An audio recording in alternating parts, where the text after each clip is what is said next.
Hey everybody, this is Tony here with Class Eagles. I hope you're having a great day.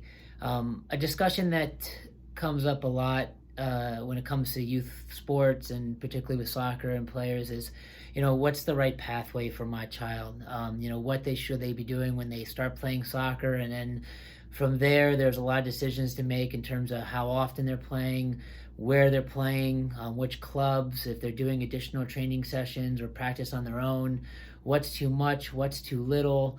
Do they have to play for a certain club or a certain level if they have goals of, playing in high school or playing beyond?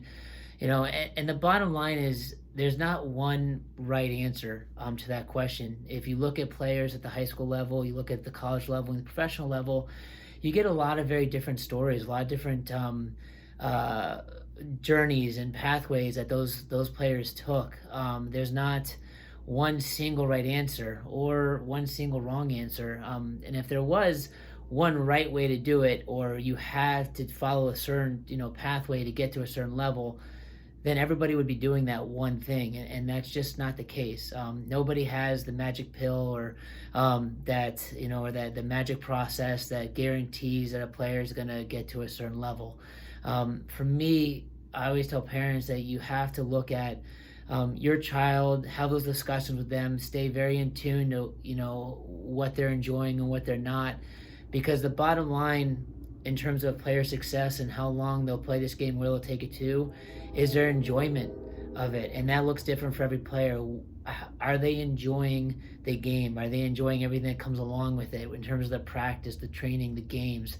Are they in an environment that they're having fun? If the answer to any of those questions is no, they are much more likely to not continue to play or get to a certain level than if the answer is yes. I mean, if they're continuously enjoying what they're doing, it's more likely they're going to stick with it. The more they're going to put their heart and soul into it and work harder at it, and that's what and ultimately leads to where they want to go. So that's the most important thing. And the answer to that question is different for every kid, for every player. There are environments and clubs that work better for certain players and not as good for others.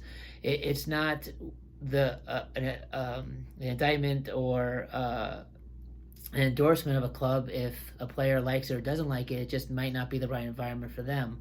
But if a player gets into a right situation and they're doing really well, they're going to grow in that environment again, and they're going to be able to continue to play the game for as long as they want. I don't like when I hear that players have to play in certain areas or play in certain leagues or anything like that to make it certain levels, because it's really not true. The bottom line is if you can play, you can play. And I haven't met a lot of high school coaches or even college coaches that won't take a player just based on where they've played before. The real thing that they're looking for is, can you play? What level can you play at? And that's the determining factor when it comes to making a team or not making a team. But even besides that, the real focus and purpose for youth sports is for keep kids engaged and enjoying it.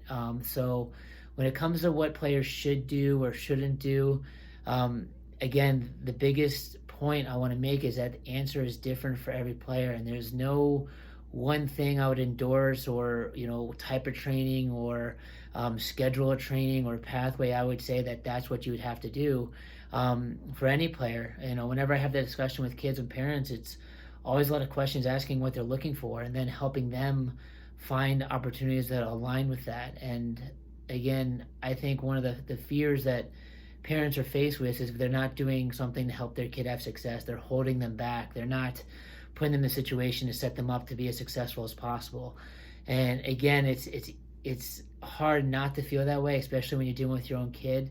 But I'm telling you, and I'm a parent now as well, so I have to think about that. And I have the same conflict with my kids when it comes to sports or other activities, is that as long as your decisions are helping them and putting them into a situation where they're having fun, they're enjoying it, and they're motivated to continue, they're doing the right thing.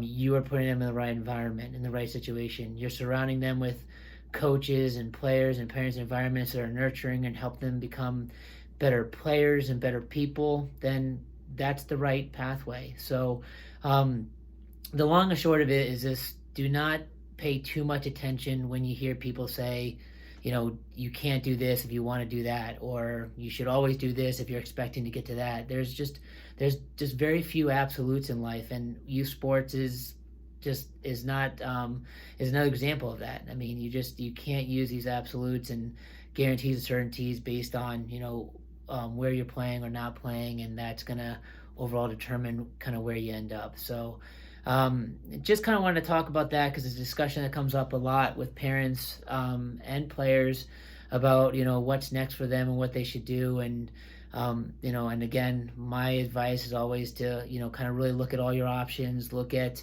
what aligns best with what you're looking for out of your youth experience. Just like when you shop for anything, it's important that what you're doing makes sense and fits you. So be wary of the absolute discussions and people who tell you have to do this or you're never going to get to that, or I guarantee you if you play for me or train with me, I can help you get a scholarship. You start getting into those type of discussions and you're hearing those type of comments, usually somebody's trying to sell you something, or they're trying to help advance a different cause or something else outside of what's in your best interest.